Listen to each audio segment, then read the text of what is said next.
حضرت اقدس حضرت مولانا مفتی تصور صاحب دعوت برکاتہم العالیہ استاد شعبہ عربی جامعہ امداد العلوم مکھیالی حضرت والا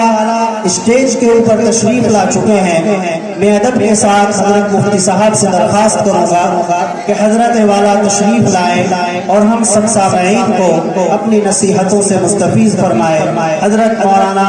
مفتی تصور احمد صاحب دعوت برکاتہم العالیہ استاد شعبہ عربی جامعہ عربیہ امداد العلوم مکھیالی.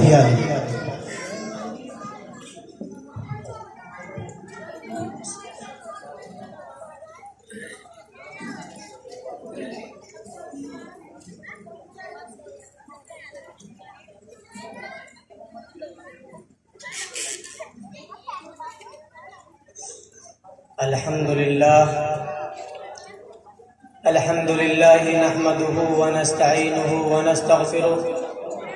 ونؤمن به ونتوكل عليه ونعوذ بالله من شرور أنفسنا ومن سيئات أعمالنا. من يهده الله فلا مضل له ومن يضلله فلا هادي له ونشهد أن لا إله إلا الله وحده لا شريك له ونشهد أن سيدنا وسندنا وحبيبنا وشفيعنا ومولانا محمد صلى الله تعالى عليه وسلم. أما بعد فأعوذ بالله من الشيطان الرجيم. بسم الله الرحمن الرحيم. ذلك الكتاب لا ريب فيه. وقال في موضع آخر إنا نحن نزلنا الذكر وإنا له لحافظون. وقال في موضع آخر إن هذا القرآن يهدي للتي هي أقوم. صدق اللہ العظیم. میرے انتہائی واجب الاحترام بزرگوں، دوستوں، نوجوان ساتھیوں، پردہ نشین خواتین، ماں اور بہنوں، السلام علیکم ورحمۃ اللہ وبرکاتہ. آپ حضرات ماشاءاللہ اپنے مدرسے کا یہ سالانہ جلسہ کل سے سماعت فرما رہے ہیں، جس میں آپ کے سامنے مدرسہ ہادہ کے طلباء تقریر، نعت، نظمیں، مدرسے کی کارکردگی بیان کر رہے ہیں. میری خوش نصیبی کی بات ہے کہ مدرسہ ہادہ کے سرپرست محترم، ہم سب کے مشرف و مربی حضرت اقدس مولانا محمد حسن صاحب دامت برکاتہم العالیہ، انہوں نے میرے اوپر شفقت فرمائی اور مجھے بھی آپ کے اس جلسے میں شریک ہو کر کچھ کہنے اور سننے کا موقع عنایت فرمایا. اللہ تبارک و تعالیٰ ان کی عمر میں برکت عطا فرمائے. اللہ تبارک و تعالیٰ ان کا سایہ ہمارے سر پر قادر قائم رکھے. یقیناً ایسے مخلص، ایسے بے لوث خادم اور ایسے ذمہ دار بہت ہی کم دیکھنے کو ملتے ہیں. اللہ تبارک و تعالیٰ نے آپ کو بے پناہ صلاحیتوں سے نوازا ہے. آج کے دور میں جس چیز کا بہت زیادہ فقدان ہے ان میں سے ایک تعلق مع اللہ ہے. اللہ تبارک و تعالیٰ نے آپ کو بھی اس نسبت سے جوڑ کر کے بہت دور دور تک اللہ تبارک و تعالیٰ آپ سے کام لے رہا ہے. اللہ تبارک و تعالیٰ ہم سب پر ان کے سائے کو قادر قائم رکھے. بہرحال میں نے آپ حضرات کے سامنے قرآن کریم کی 2-3 آیتیں پڑھی ہیں، تو میں چاہتا ہوں کہ اسی کی مناسبت سے کچھ دیر گفتگو کروں. اللہ تبارک و تعالیٰ نے ہمیں اور آپ کو جو دستور اور منشور والی کتاب عطا فرمائی ہے، جس کو ہم اور آپ پڑھتے اور پڑھاتے ہیں، اس کا نام قرآن کریم ہے. اللہ تبارک و تعالیٰ نے اس قرآن کریم کو اپنے نبی حضرت محمد مصطفیٰ صلی اللہ علیہ وسلم پر کم و بیش تقریباً 23 برس کی مدت میں اس کو نازل فرمایا. جیسا موقع آتا گیا اللہ تبارک و تعالیٰ ویسے ہی یہ قرآن کریم کی آیات یا قرآن کریم کی صورتیں یا قرآن کریم کا کچھ حصہ اللہ کے نبی صلی اللہ علیہ وسلم پر نازل فرماتے رہے۔ ہمارے پاس یہ قرآن کریم ایک ایسی لازوال نعمت ہے کہ جو دوسری قوموں کے پاس نہیں ہے۔ دنیا کے اندر بہت نبی آئے اور ان کو بہت ساری کتابیں دی گئی، سب کتابوں کے اندر رد و بدل اور تحریف و تبدیلی ہو گئی، لیکن یہ قرآن کریم اللہ تبارک و تعالیٰ نے جیسا اس کو نازل فرمایا تھا آج تک ایسا کا ایسا ہی موجود ہے۔ نہ اس کے اندر کسی حرف کی زیادتی ہوئی ہے، نہ کسی نقطے کی زیادتی ہوئی ہے، نہ کسی پیش کی زیادتی ہوئی ہے، نہ کسی زبر کی زیادتی ہوئی ہے، نہ کسی زیر کی زیادتی ہوئی ہے۔ یہاں تک کہ جو جس الفاظ کے ساتھ جن قراتوں کے ساتھ اللہ تبارک و تعالیٰ نے اس کو بھیجا تھا، الحمدللہ ثم الحمدللہ، آج تک یہ دنیا کے اندر انہی قراتوں کے ساتھ موجود ہے اور قیامت تک یہ اسی طرح موجود رہے گا۔ یہ اللہ تبارک و تعالیٰ کے معجزوں میں سے، نبی صلی اللہ علیہ وسلم کے معجزوں میں سے ایک معجزہ ہے۔ بہت لوگوں نے اس کے اندر تحریف اور تبدیلی کرنا چاہی، بہت سے لوگوں نے کہا کہ ہم اس جیسا قرآن پیش کر سکتے ہیں، لیکن آج تک دنیا کے اندر کوئی ایسا پیدا نہیں ہوا کہ جو پورا قرآن تو دور، چند صورتیں تو دور، اس کی ایک آیت جیسے بھی پیش نہیں کر سکے۔ اسی لیے اللہ تبارک و تعالیٰ نے قرآن کریم میں 3 مرتبہ تمام لوگوں سے، پوری دنیا انسانیت سے، چاہے چین کا رہنے والا ہو، روس کا رہنے والا ہو،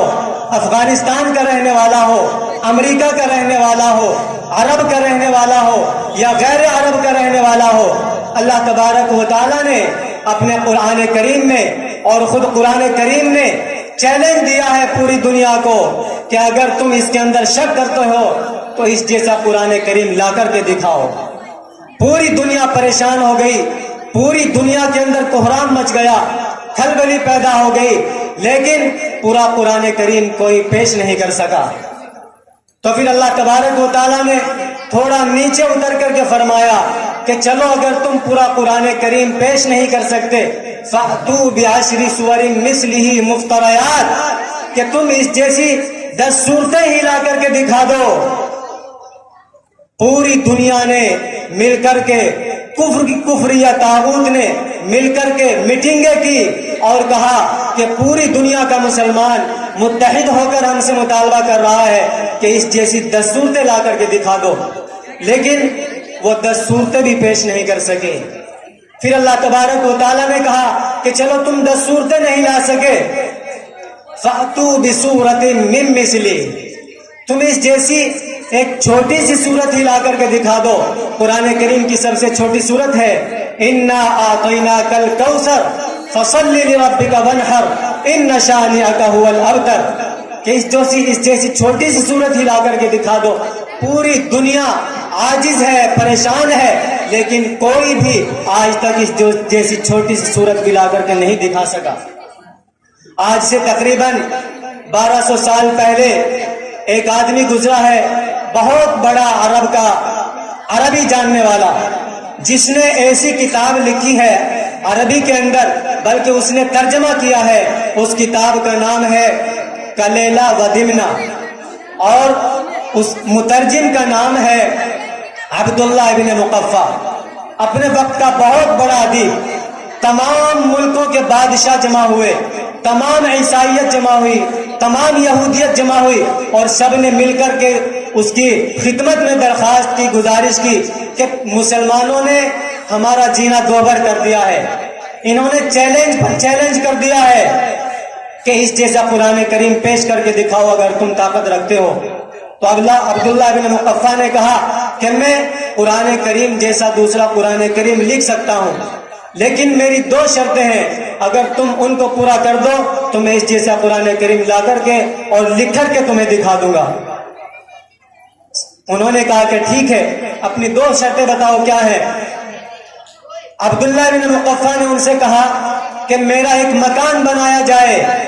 ایک ایسی جگہ کے اندر کہ جہاں چاروں طرف پہاڑ ہو،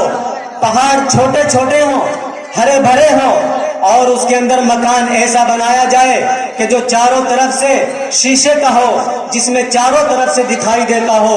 اور اس کے نیچے سے ایک نہر بنائی جائے کہ جس کے نیچے سے پانی بہتا ہوا ہو، کہ جس کے اندر بیٹھ کر کے میرے دماغ کو اور میرے دل کو اور میری تمام چیزوں کو سکون ملے، کہ جب میں چاروں طرف دیکھوں تو مجھے ہرا بھرا نظر آئے، میں جب نیچے دیکھوں تو میری طبیعت باغبار ہو جائے۔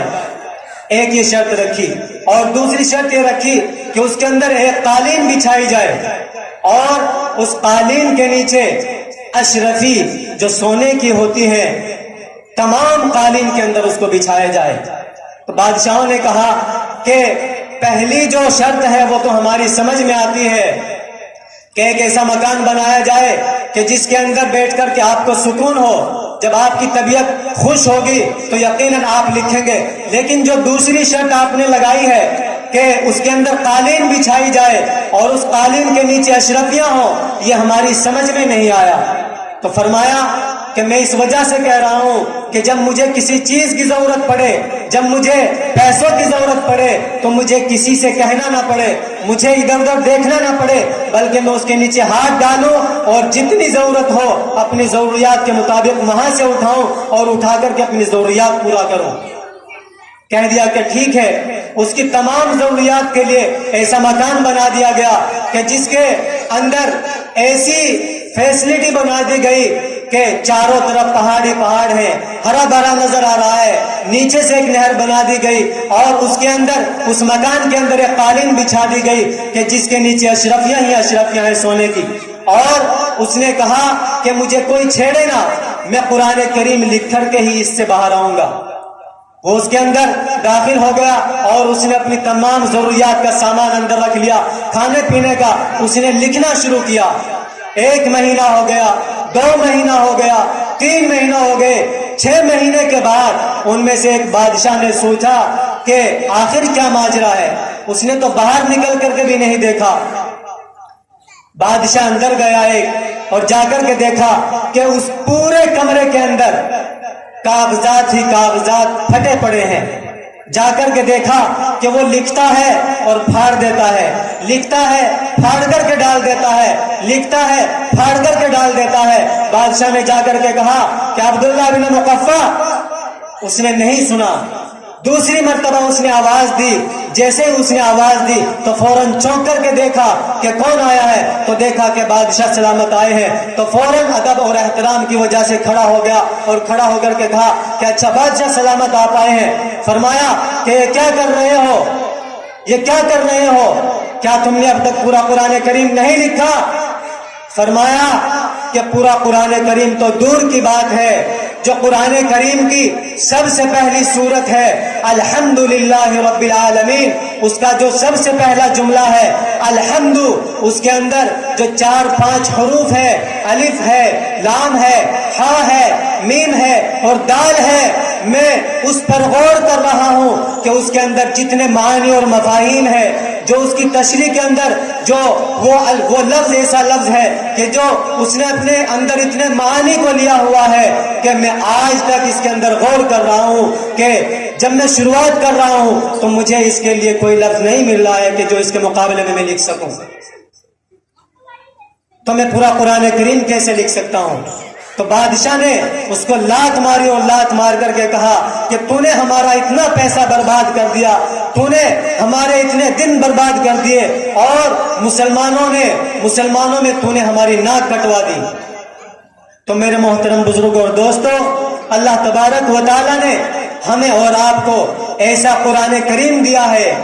کہ جس کا مثل اور جس جیسا آج تک پوری دنیا کے اندر کوئی پیش نہیں کر سکی،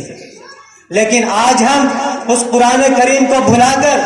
اس قرآن کریم کو پسے پشت ڈال کر اس قرآن کریم کو الماریوں کی زینت بنا کر اور طاقوں میں سجا کر اور صرف تعویذ اور پھونک اور درود کے نام پر بس اس کو اپنے گھروں کے اندر الماریوں کے اندر سجایا ہوا ہے، لیکن اس کو پڑھنا گوارا نہیں کرتے، اس کے اوپر عمل کرنا تو دور کی بات۔ یہی وجہ ہے کہ آج پوری دنیا کے اندر مسلمان مارا مارا پھر رہا ہے، جہاں دیکھ لیجئے جس کی پٹائی ہو رہی ہو تو آپ آنکھ بند کر کے کہہ سکتے ہیں کہ یہ پٹنے والا شخص مسلمان ہے۔ یہ تمام چیزیں یہ تمام حالات ہمارے اوپر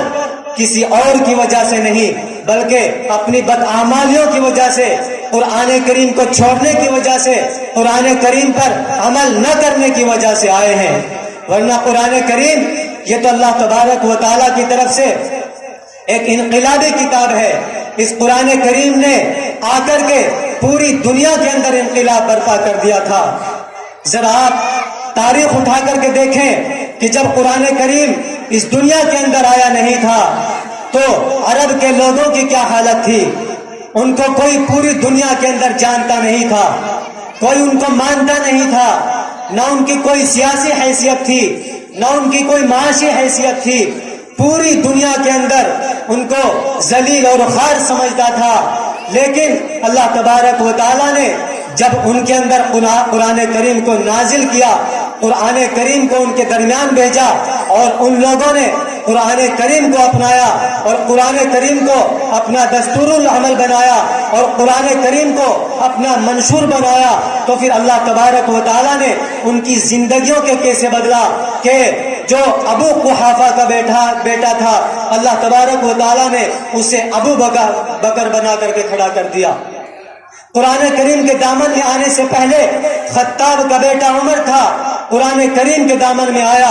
تو عمر فاروق بن کر کے کھڑا ہو گیا۔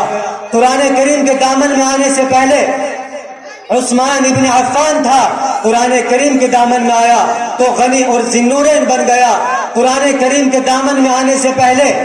علی صرف علی تھا، قرآن کریم کے دامن میں آیا تو حیدر کرار بن کر کے کھڑا ہو گیا۔ قرآن کریم کے دامن میں آنے سے پہلے ابن عباس صرف ابن عباس تھا، قرآن کریم کے دامن میں آیا تو مفسر قرآن بن گیا۔ قرآن کریم کے دامن میں آنے سے پہلے حبشہ کا بلال تھا، قرآن کریم کے دامن میں آیا تو مؤذن رسول بن گیا۔ قرآن کریم کے دامن میں آنے سے پہلے فارس کا سلمان تھا، دنیا ان کو جانتی نہیں تھی، لیکن جب قرآن کریم کے دامن میں آیا تو سرکار نے فرما دیا کہ یہ تو میرے خاندان کا ایک فرد ہے۔ تو میرے محترم، اس قرآن کریم کے اندر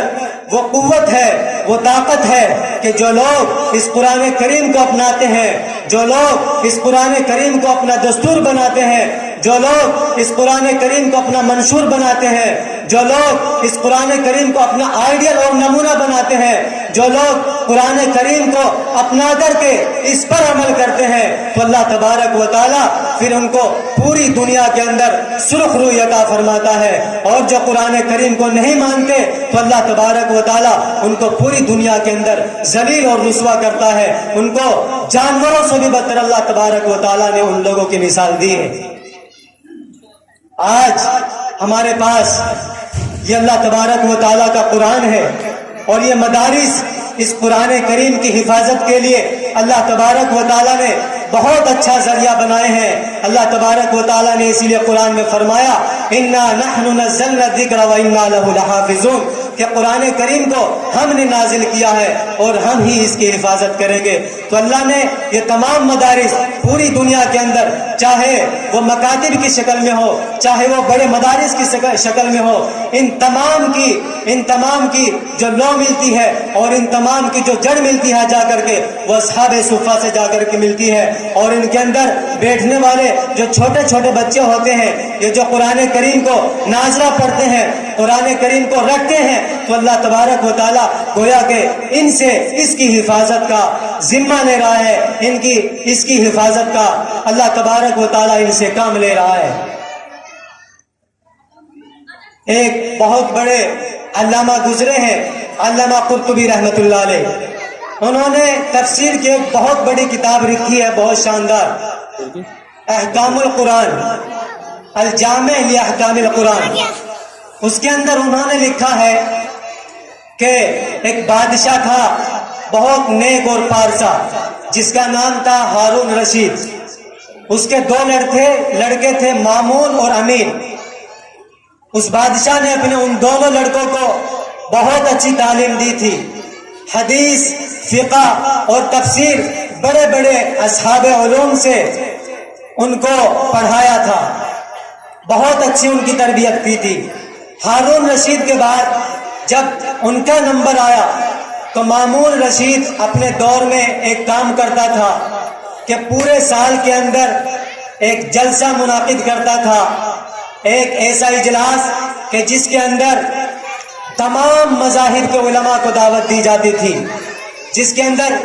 عیسائی پادری آتے تھے، یہودی کے سب سے بڑے عالم آتے تھے اور مسلمانوں کے بھی سب سے بڑے عالم آتے تھے۔ جو دنیا کے اندر جتنے بھی مذاہب ہیں سب کے بڑے بڑے علماء آتے تھے اور آ کر کے یہ بتلاتے تھے۔ 3 دن وہ جلسہ چلتا تھا اور سب کے سب اپنے دلائل دیتے تھے اور یہ ثابت کرتے تھے کہ دنیا کے اندر کون سا مذہب حق ہے اور کس مذہب پر عمل کرنا چاہیے۔ اتفاق سے ایک بار ایسا ہوا، جلسہ اپنی روایات کے مطابق بڑی شان و شوکت کے ساتھ، بڑی تزک و احتشام کے ساتھ منعقد ہوا، اور اس میں جو عیسائی پادری تھا، عیسائی جو عالم تھا، جب وہ اپنے دلائل پیش کرتا تھا تو سب کے سب ہکے اور بکے رہ جاتے تھے، سب انگشت بدندہ ہو جاتے تھے، سب کے سب اس کی طرف ایسے دیکھتے تھے کہ یہ کیا کہہ رہا ہے۔ پھر وقت کے جو علماء تھے، امام ابو یوسف رحمۃ اللہ علیہ وغیرہ، یہ سب کے سب کھڑے ہوتے تھے اور اس کے دلائل کو تھوڑا کم کرتے تھے اور اس کو تھوڑا دباتے تھے۔ 3 دن تک وہ جلسہ چلا اور آخرکار امام ابو یوسف اور دیگر علماء نے اسلام کی جو حقانیت ہے اپنے دلائل پیش کر کے یہ ثابت کر دیا کہ اسلام ہی صحیح مذہب ہے، اسلام ہی ایسا مذہب ہے کہ جس پر عمل کر کے اس دنیا کے اندر بھی اور آخرت کے اندر بھی کامیابی اور کامرانی حاصل کی جا سکتی ہے۔ لیکن وہ عیسائی پادری اپنی چھاپ چھوڑ چکا تھا، وہ اپنے دلائل کے ذریعے سے، اپنے انداز گفتگو کے ذریعے سے، وہ جب پھر باتیں کرتا تھا حضرت عیسیٰ کی، انجیل کی جب باتیں کرتا تھا اور حضرت عیسیٰ علیہ السلام کے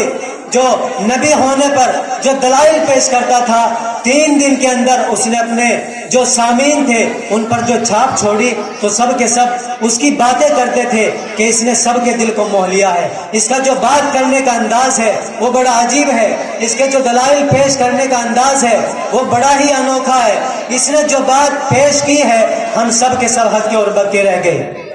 بادشاہ نے سب کو جو نذرانہ دینا تھا، مامون نے وہ سب کو نذرانہ دیا اور سب کو نذرانہ دے کر کے جب اس عیسائی پادری کا نمبر آیا تو اس کو اپنے پاس الگ سے کمرے میں بلایا اور الگ سے کمرے میں بلا کر کے اس نے کہا کہ میں تم سے ایک بات کہتا ہوں، اور وہ بات یہ ہے کہ اگر تم میرے کہنے سے مسلمان ہو جاؤ تو دنیا کی جو دولت تم کہو گے میں تمہیں دینے کے لیے تیار ہوں، بس میری ایک شرط مان لو کہ تم مسلمان ہو جاؤ، جو کہو گے بس زبان کھولو، اگر تم بادشاہت بھی چاہتے ہو تو میں بادشاہت بھی دینے کے لیے تیار ہوں، لیکن میری ایک شرط ہے کہ تم مسلمان ہو جاؤ۔ اس نے کہا نہیں جی میں مسلمان نہیں ہو سکتا، اس لیے کہ میرے نزدیک تو عیسائی مذہب صحیح ہے، میرے نزدیک حضرت عیسیٰ علیہ السلام سچے اور برحق نبی ہیں، میں مسلمان نہیں ہو سکتا۔ بادشاہ نے کہا کہ چلو آپ کی مرضی ہے، ٹھیک ہے۔ بات آئی گئی ہوئی اور 1 سال کے بعد پھر وہی منظر آیا، پھر وہی جلسہ منعقد ہوا۔ اس جلسے کے اندر جو تمام مذاہب کے علماء کو دعوت نامے پیش کیے جاتے تھے پھر سب کو بلایا۔ اس بار ہوا یہ کہ اسلام کی حقانیت کو پیش کرنے کے لیے، اسلام کا جو علم اٹھانے کے لیے جو شخص آیا اور جو باتیں کرتا تھا، جو دلائل پیش کرتا تھا، بڑے انوکھے اور بڑے اچھوتے انداز میں اس نے اسلام کی طرف سے دلائل پیش کیے اور سب کے دل کو اپنی طرف متوجہ کر لیا۔ 3 دن کے بعد جب جلسہ پروگرام ختم ہوا تو بادشاہ نے پھر اس آدمی کو اپنے پاس بلایا اور اس آدمی کو اکیلے میں بلا کر کے کہا کہ مجھے ایسا لگتا ہے، مجھے محسوس ہوتا ہے،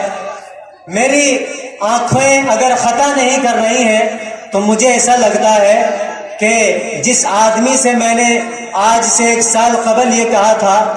کہ تم مسلمان ہو جاؤ، میں تمہیں دنیا کی ہر وہ دولت دینے کے لیے تیار ہوں جو تم چاہتے ہو، مجھے ایسا لگتا ہے کہ تم وہی ہو۔ اس نے کہا جی میں وہی ہوں۔ بادشاہ نے کہا کہ تم کیوں مسلمان ہوئے ہو؟ پھر کیا کسی نے مجھ سے زیادہ دولت دی ہے آپ کو؟ تو اس نے جو جواب دیا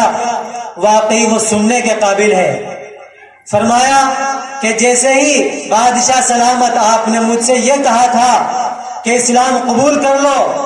اور جو دولت تمہیں چاہیے وہ میں دینے کے لیے تیار ہوں، یہاں تک کہ اگر تم بادشاہ چاہتے ہو تو میں بادشاہت بھی دینے کے لیے تیار ہوں، تو اسی وقت سے میرے دل میں ایک کھٹکا پیدا ہوا تھا اور میں نے سوچا تھا کہ میں آج سے یہ دیکھوں گا اور ریسرچ کروں گا اور اس بات کی تحقیق کروں گا کہ کون سا مذہب صحیح ہے۔ تو میں نے سوچا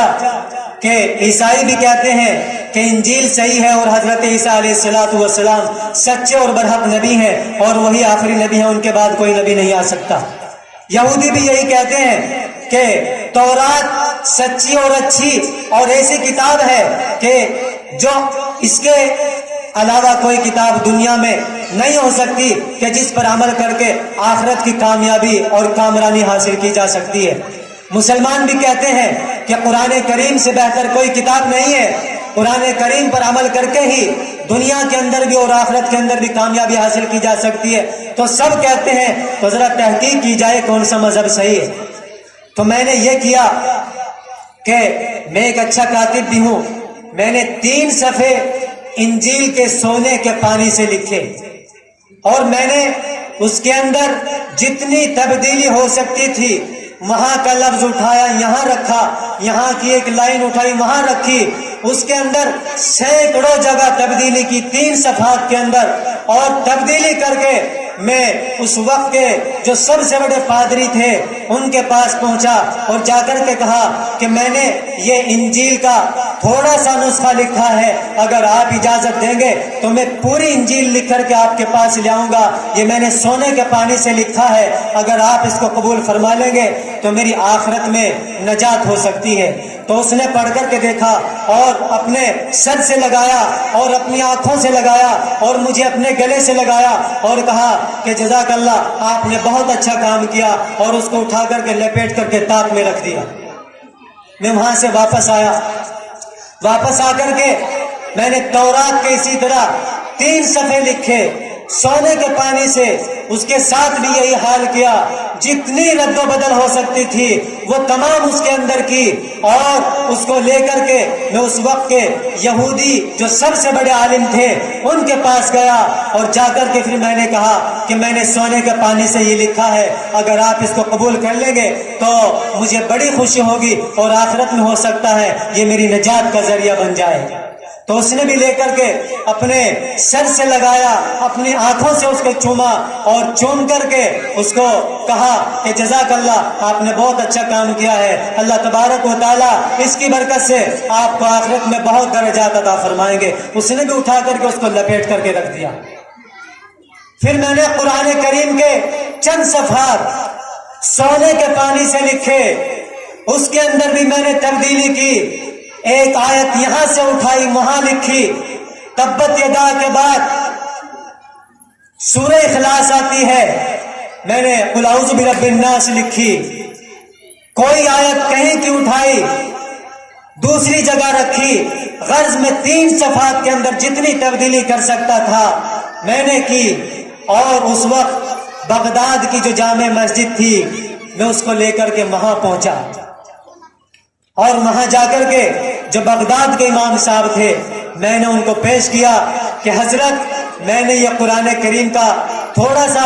3 صفحات لکھے ہیں، اگر آپ اجازت دیں گے تو میں پورے قرآن کریم کو اپنے ہاتھ سے اور سونے کے پانی سے لکھوں گا، ہو سکتا ہے اللہ تبارک و تعالی اس کی وجہ سے میری نجات فرما دے، ذرا آپ اس پر نظر ثانی فرما کر کے دیکھ لیں۔ تو انہوں نے قرآن کریم کو ان 3 صفحات کو لیا اور لے کر کے جیسے اس کو پڑھنا شروع کیا، 2-4 لائن ہی پڑھی تھی تو فوراً کہا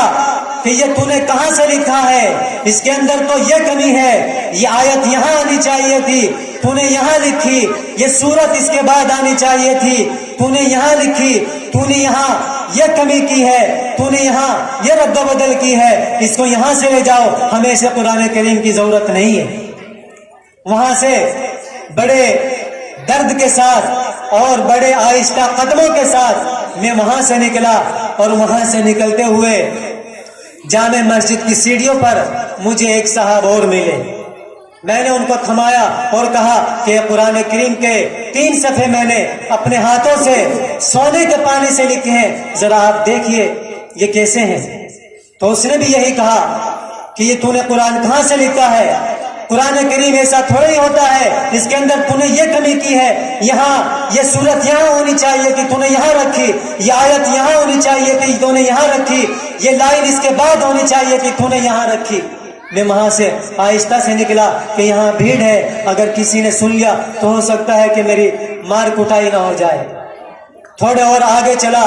اور آگے چلنے کے بعد میں نے تیسرے آدمی کو بھی دکھایا۔ اس تیسرے آدمی نے کہا کہ تو کون ہے؟ کہاں سے آیا ہے؟ پکڑو اسے، یہ کہاں سے آ گیا ہے ہمارے درمیان؟ یہ قرآن کریم کے اندر تحریف کرنے والا، قرآن کریم کے اندر رد و بدل کرنے والا، یہ قرآن کریم کے ساتھ کھلواڑ کرنے والا، یہ کہاں سے آ گیا ہے؟ یہ مسلمان تو نہیں ہو سکتا، پکڑو اس کو، کون ہے؟ فرماتے ہیں کہ میں اپنی جان بچا کر کے بڑی اس سے وہاں سے نکلا اور اپنی جان بچا کر کے آ گیا، اور میں نے سوچا کہ اس دنیا کے اندر اگر کوئی مذہب سلامت ہے تو وہ اسلام ہے، اگر کوئی کتاب سچی اور صحیح ہے بغیر تغیر و تبدل کے، جیسے اللہ تبارک و تعالی نے نازل کی ہے ویسے ہی آج تک اگر کوئی محفوظ ہے تو وہ قرآن کریم ہے۔ تو اس کو دیکھ کر کے میں نے اسلام قبول کیا، اور اسلام قبول کر کے آج میں اسلام کا ترجمان بنا ہوا ہوں۔ یہ تمام ہونے کے بعد اس وقت کے جو چیف جسٹس تھے یحییٰ ابن اسقف، وہ حج کرنے کے لیے گئے، اور حج کرنے کے بعد انہوں نے اس وقت کے جو بادشاہ تھے، جو وہاں کے تھے، ان کے سامنے اس واقعے کو بیان کیا بڑے تعجب کے ساتھ۔ انہوں نے کہا کہ یہ کون سے تعجب کی بات ہے، یہ کون سے تعجب کی بات ہے؟ اگر ایسا آدمی کہ جو پہلے عیسائی تھا اور وہ اس طرح ریسرچ کر کے اور تحقیق کرنے کے بعد اگر مسلمان ہو گیا اور اسلام کا علمبردار بن گیا تو یہ کون سی بڑی بات ہے؟ یہ تو اللہ تبارک و تعالیٰ نے قرآن کریم میں خود فرما دیا ہے کہ اللہ نے جو جتنی کتابیں نازل فرمائی ہیں ان کو نازل کرنے کے بعد اللہ نے فرما دیا ہے کہ میں نے ان کو نازل تو کر دیا ہے لیکن ان کی حفاظت کی ذمہ داری تم سب پر ہے۔ لیکن اللہ نے قرآن کریم کو نازل فرما کر کے یہ کہہ دیا انا نحن نزلنا الذکر وانا لہ لحافظون، کہ قرآن کریم کو ہم نے نازل کیا ہے اور ہم ہی اس کی حفاظت کریں گے۔ اور اس کی حفاظت کرنے کے لیے اللہ تبارک و تعالیٰ نے ان چھوٹے چھوٹے طلباء کو، ان ننھے منھے بچوں کو کہ جن کی عمریں 8 سال سے لے کر کے 12 سال تک 14 سال تک ہوتی ہے، یہ اس کو رکھتے ہیں 1 ڈیڑھ 2 سال میں 3 سال میں جا کر کے یہ اس پر عمل کرتے ہیں اور اس کو دن رات رکھ کر کے اس کا حافظ بنتے ہیں، اور دن رات رکھ کر کے اس کے ایسے حافظ بنتے ہیں کہ اللہ تبارک و تعالیٰ پھر آگے چل کر کے ان سے دین کا کام لیتا ہے۔ ہم اور آپ یہ سوچتے ہیں کہ یہ مولوی لوگ ہر سال سالانہ جلسہ کر لیتے ہیں، سفید کپڑے پہن لیتے ہیں، اوپر سے کوئی صدری بھی پہن لیتے ہیں اور اٹھا کر کے پھر چندہ مانگنا شروع کر دیتے ہیں۔ میرے محترم، میرا منہ بہت چھوٹا ہے اور میں بہت چھوٹا آدمی ہوں، اور لیکن اپنے اکابر کی بات کو دہراتا ہوں کہ ان کو حقیر نہ سمجھو۔ یہ علماء، یہ طلباء اور یہ مدارس جب تک موجود ہیں تو ہمارا ایمان محفوظ ہے۔ یہ مدارس اور یہ مساجد اور یہ طلباء اور یہ علماء جب تک محفوظ ہے تو ہمارا ایمان بھی محفوظ ہے۔ جس دن یہ مدارس ختم ہو جائیں گے تو ہمارے مساجد کی